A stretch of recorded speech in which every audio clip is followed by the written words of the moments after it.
स्वागत है सभी का। Very good evening. तो प्यारे बच्चों, इस क्लास में हम पढ़ते हैं कक्षा 10 के सिलेबस को। कक्षा 10 में अब जो अपना चल रहा है वो चल रहा है चैप्टर नंबर 3,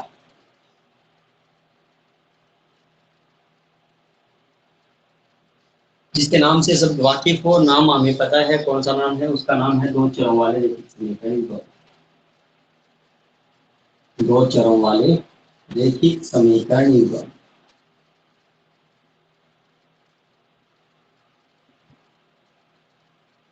और इसमें भी हम जो पढ़ रहे हैं वो पढ़ रहे हैं आपका एक्सरसाइज 3.2। और 3.2 का अपना पहला सवाल जो था वो कंप्लीट हो गया है। अब हम बात करेंगे, कल जो बातें अपने बीच में रह गई थी उसी बात की शुरुआत करते हैं।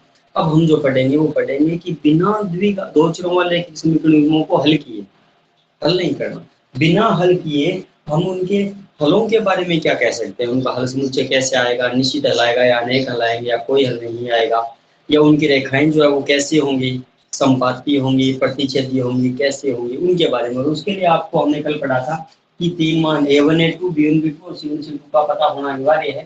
तो इसलिए मैं सीधी वो तीनों कंडीशन लिख रहा हूँ जिनको आपको याद रखना है। पहली, अगर A1 A2 बराबर नहीं है B1 B2, ये बात हमने कल पढ़ी थी, लेकिन एक बार फिर से रिपीट कर रहा हूँ। तो इसके बारे में हम क्या बोलेंगे, तो इसके बारे में हम तीन बातें बोलेंगे कि समीकरण युग्म संगत होगा। युग्म बोल दो या निकाय बोल दो, एक ही बात है। दूसरी बात, समीकरण युग्म का निश्चित होगा।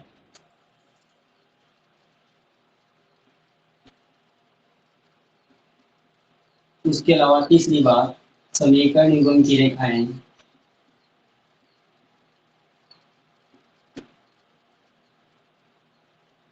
प्रतिच्छेदी हुई।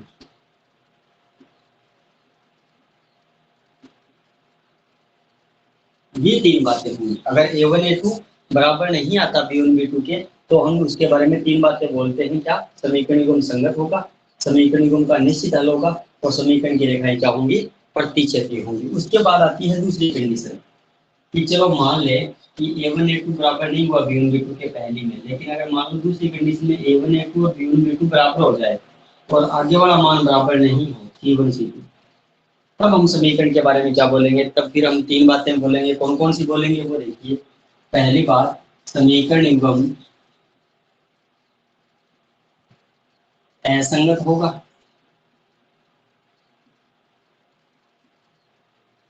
उसके बाद समीकरण युग्म का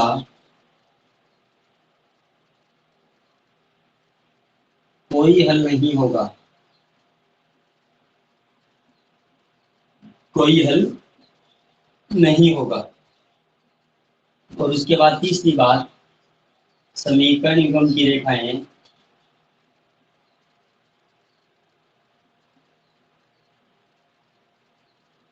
समांतर होंगी।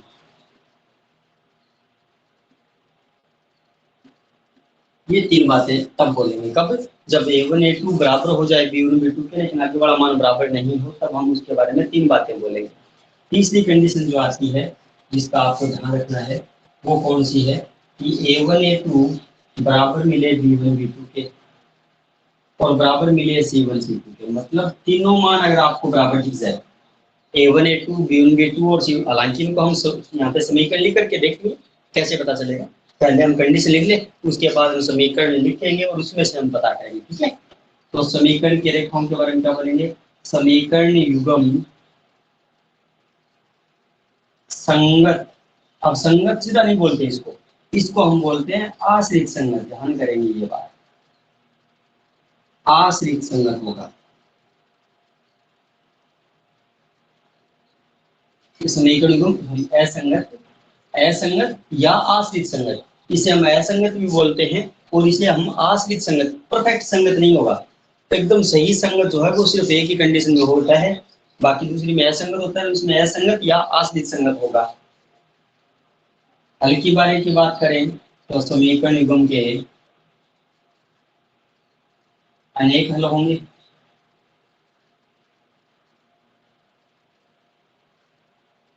और रेखाओं की बात करें तो समीकरण युग्म की रेखाएं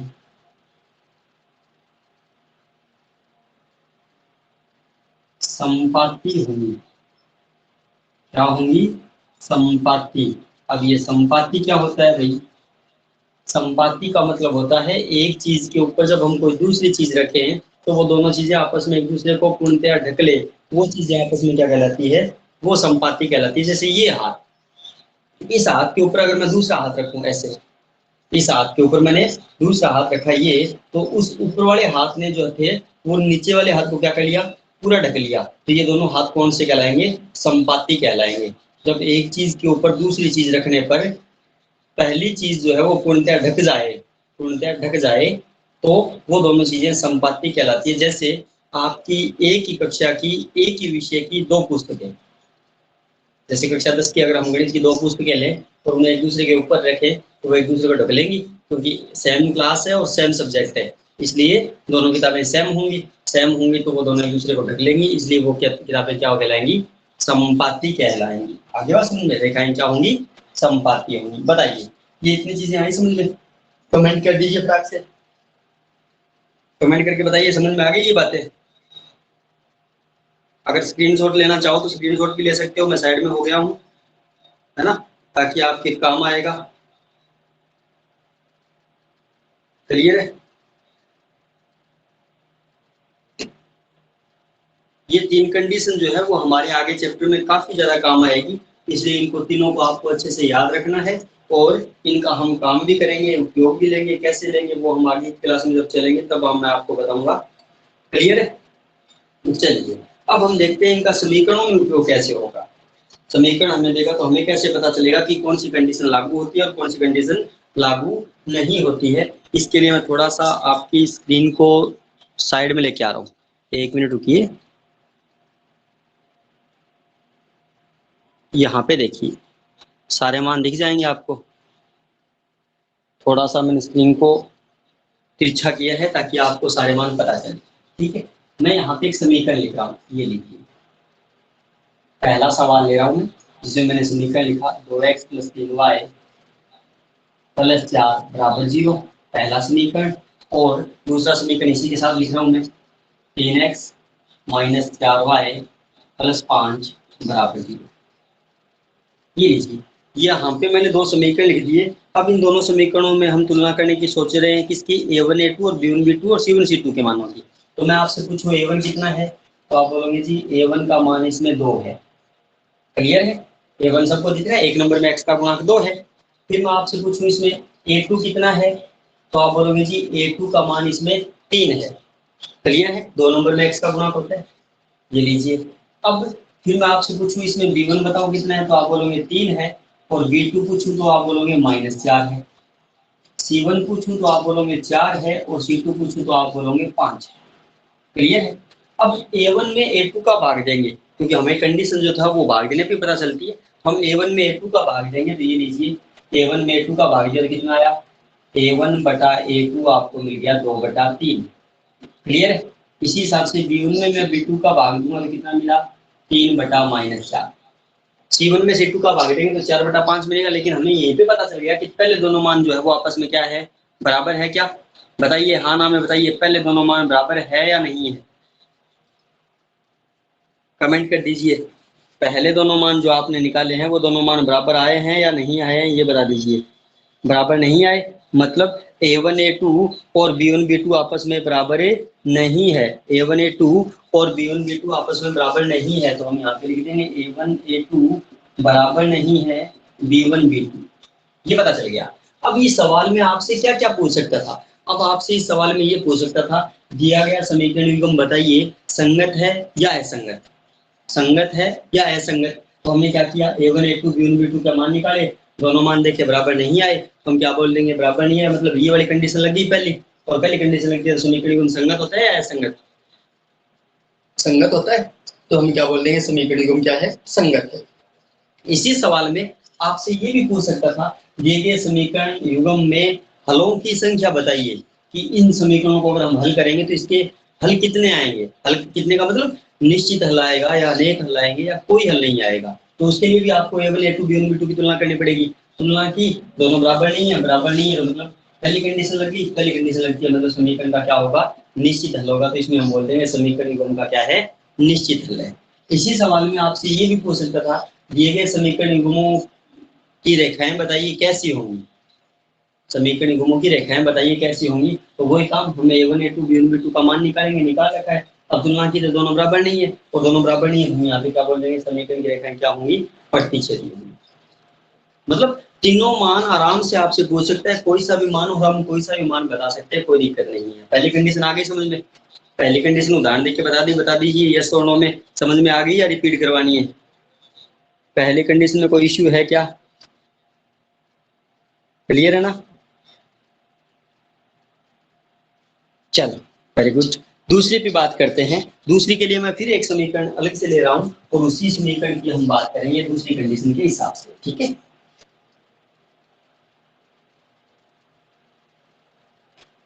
ये देखिए दूसरी के लिए मैं समीकरण लिख रहा हूँ, 2x प्लस 3y प्लस 4 बराबर 0, पहला समीकरण। दूसरा समीकरण लिखा मैंने 4x प्लस 6y प्लस 5 बराबर 0, ठीक है। मान ढूंढ रहा हूँ, a1 का मान कितना है, आप बोलोगे जी a1 का मान तो 2 है, बिल्कुल 2 है। फिर मैं पूछूं a2 का मान कितना है, आप बोलोगे a2 का मान तो 4 है, बिल्कुल सही। फिर मैं आपसे पूछूं b1 कितना है, b1 2 में y का गुणांक 3 है, और b2 2 में y का गुणांक, सॉरी b1 का मतलब 1 में y का गुणांक 3 है, और b2 2 में y का गुणांक कितना है, 6 है। c1 की बात करूं तो 4 बोलोगे, और c2 की बात करूं तो 5 बोलोगे। मैंने 6 के 6 मान जो थे वो ढूंढ लिए, सारे के सारे मान यहाँ पे मैंने लिख दिए, a1 a2 b1 b2 और c1 c2। अब 6 के 6 मान लिखने के बाद अब हमें भाग देना है a1 में a2 का, b1 में b2 का और c1 में c2 का। तो ये लीजिए मैंने a1 में a2 का भाग दिया, तो ये कट रहे हैं तो कितना आया, 2 1 कम 2 और 2 2 4, 1/2 मिल गया। फिर b1 में b2 का भाग दूंगा तो ये भी तो कट रहे हैं, 3 1 कम 3 और 3 2 6। C1 में C2 का भागफल दिए कटे नहीं, तो देखिए A1 बटा A2 कितना मिला, 1/2। B1 बटा B2 कितना मिला, 1/2। और C1 बटा C2 कितना मिला, 4/5। 1/2 1/2, मतलब पहले दोनों मान आपको क्या दिख रहे हैं, बराबर दिख रहे हैं, और आगे वाला मान जो C1 C2 था 4/5 वो अलग है। तो पहले दोनों बराबर है और आगे वाला बराबर है नहीं है इनके, क्योंकि अगर ये भी 1/2 होता तब तो तीनों बराबर होते, लेकिन अब पहले दोनों बराबर है, आगे वाला बराबर नहीं है, मतलब A1 बटा A2 बराबर है B1 बटा B2 और बराबर नहीं है C1 बटा C2। बताइए कंडीशन नंबर कौन सी लगेगी, कौन सी कंडीशन लगेगी, आपके सामने है कंडीशन, बताइए इनमें कौन सी कंडीशन लगी है इस सवाल में, पहली दूसरी या तीसरी, फटाक से बता दीजिए।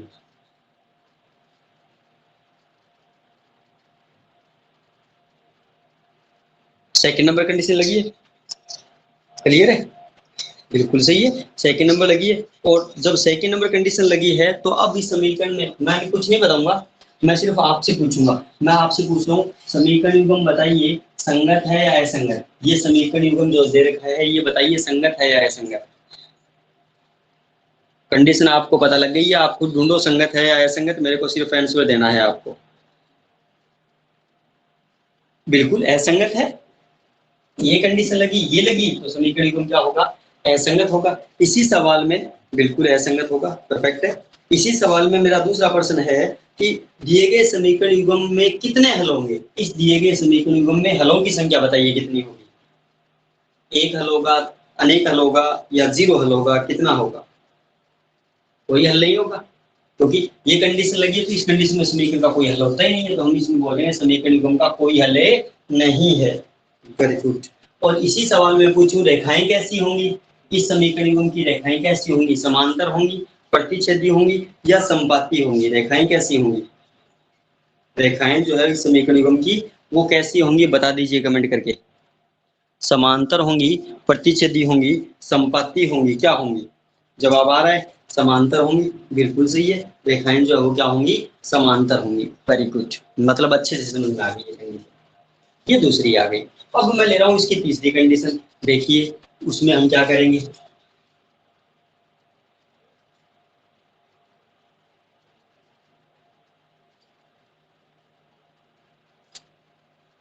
ये लो 3x प्लस 4y माइनस 5 बराबर 0, पहली समीकरण। 6x प्लस 8y माइनस 10 बराबर 0, दूसरी चीज ये ले ली मैंने। फिर हमें मान पूछ रहा है, समीकरण दे रखा है, तो पहले हम a1 a2 b1 b2 और c1 c2 के मान ढूंढेंगे। a1 का मान आप देखेंगे तो बोलेंगे 3, a2 का मान आप देखेंगे तो बोलेंगे 6, a1 1 में x का गुणांक, a2 2 में y का x का गुणांक, फिर b1 1 में y का 4, b2 2 में y का 8, c1 1 में अचर पद -5 और c2 2 में अचर पद -10। क्लियर? अब अपना काम है भाग देने का, तो ये लीजिए मैं भाग दे रहा हूँ। भाग दूंगा तो a1 बटा a2 कितना मिला भैया आपको, कट रहा है 3 एकम 3, 3 दूगा 6। फिर b1 बटा b2 निकालेंगे तो b1 बटा b2 4 एकम 4, 4 दूगा 8। फिर हम भाग देंगे c1 में c2 का, तो माइनस से माइनस कट गया, 5 एकम 5, 5 दूगा 10।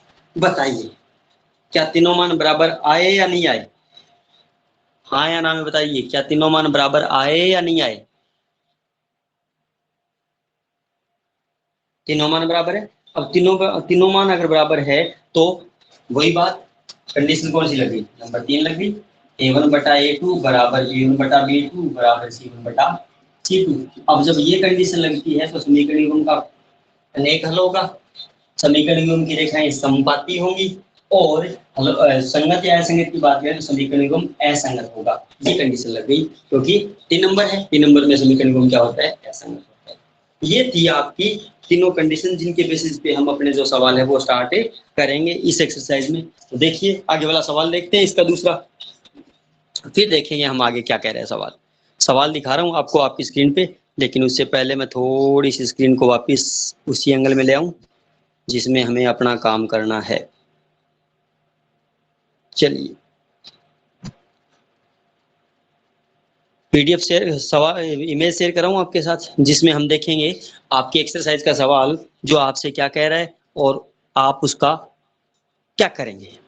अचार डालेंगे या फिर कच्चा खाएंगे, ये आप पे डिपेंड है।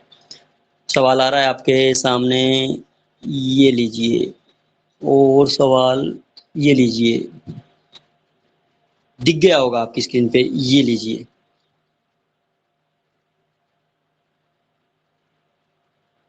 दूसरा सवाल, पहला तो आपने कर लिया था, दूसरा सवाल देखिए क्या कह रहा है। अनुपातों a1 a2 b1 b2 और c1 c2 की तुलना कर ज्ञात कीजिए कि निम्न समीकरण युग्म द्वारा निरूपित रेखाएं एक बिंदु पर प्रतिच्छेद करती है। एक बिंदु पर प्रतिच्छेद का मतलब प्रतिच्छेदी है, समांतर है या समपाती है, यानी रेखाएं कैसी होंगी।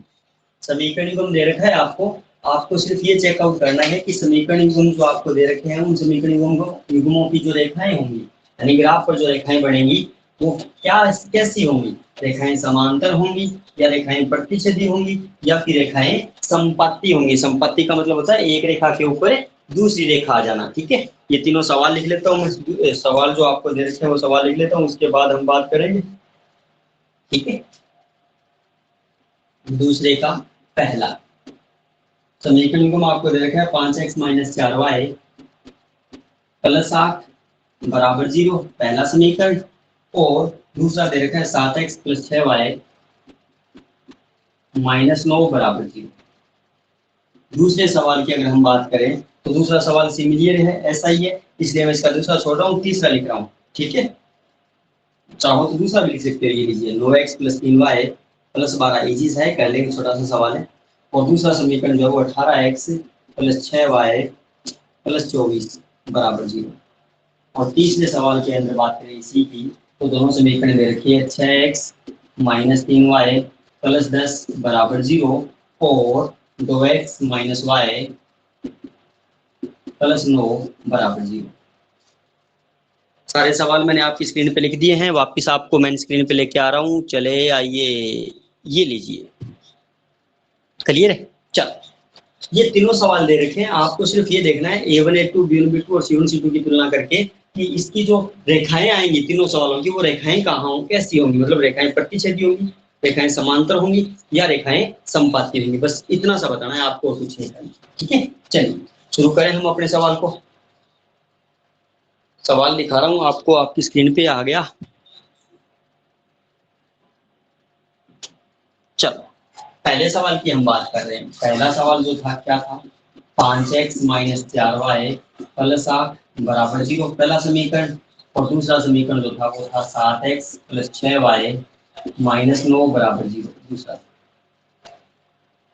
A1 A2 B1 B2 C1 C2 की तुलना करनी है तो मतलब 6 के 6 मान ज्ञात करने पड़ेंगे। तो पहले हम पूछें A1 का मान, तो आप बोलोगे 5, A2 का मान 7, B1 का मान -4, B2 का मान 6, C1 का मान 8 और C2 का मान -9।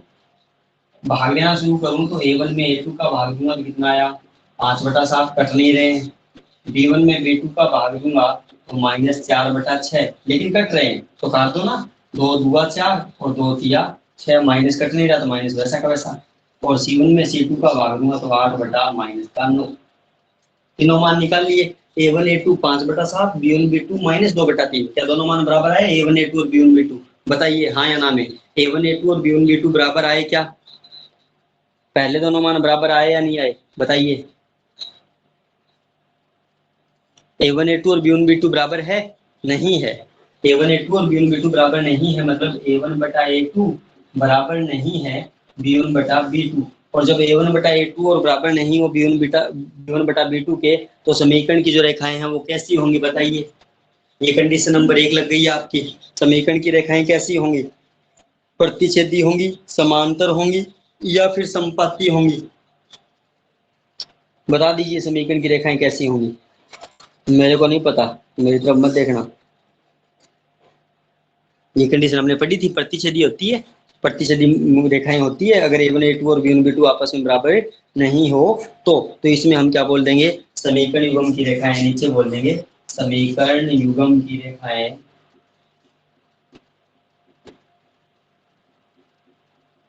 प्रतिच्छेदी होंगी। कैसी होंगी? प्रतिच्छेदी होंगी। ये आपका सवाल खत्म हो गया। ऐसे ही आपको दूसरा करना है, ऐसे ही आपको तीसरा करना है। क्या दूसरा और तीसरा सवाल किया जा सकता है? हाँ या ना में बताइए। पहले दूसरा और तीसरा सवाल कर लेंगे।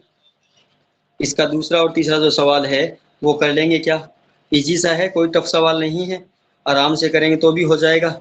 सिर्फ A1 A2 B1 B2 और C1 C2 के मान निकालने हैं। मान निकाल के आपको सिर्फ तुलना करनी है, यानी आपको सिर्फ कंडीशन देखनी है कौन सी लगेगी। ये लगी, रेखाएं प्रतिच्छेदी हो गई। अगर आपकी कंडीशन मैं बताऊं ये वाली लगती, A1/A2 बराबर B1/B2 और बराबर नहीं है C1/C2, तो हम क्या बोलते, रेखाएं जो है वो क्या होंगी, रेखाएं जो है वो समांतर होंगी। और अगर ये वाली कंडीशन लगे A1/A2 बराबर B1/B2 और बराबर C1/C2, तो रेखाएं जो कैसी होंगी, तो रेखाएं होंगी आपकी समपाती। इन तीनों में आपको कंडीशन देखनी है, जो भी कंडीशन लगेगी वैसा ही आपका समीकरण की रेखाओं का प्रतिरूप आपके सामने आ जाएगा। ठीक है, ये इसका दूसरा सवाल आज खत्म हुआ। ये बातें जो हमने पढ़ी, 3 कंडीशन आपको बेसिकली अच्छे से याद होनी चाहिए, जिससे कि आप जब एक्सरसाइज करोगे तो आपकी कोई दिक्कत नहीं आएगी। हो गया क्लियर? आज की क्लास को रोकेंगे यहीं पे, मिलूंगा कल की क्लास में ठीक 7:30 पे। बात करेंगे हम इसके आगे के सवालों की। तब तक के लिए सभी को गुड नाइट, शुभ रात्रि। मिलता हूं कल। ठीक है, ओके बाय। सभी को बाय, गुड नाइट, शुभ रात्रि, जो भी है जैसे भी है ना, जितनी भी बातें हैं वो सारी ओके।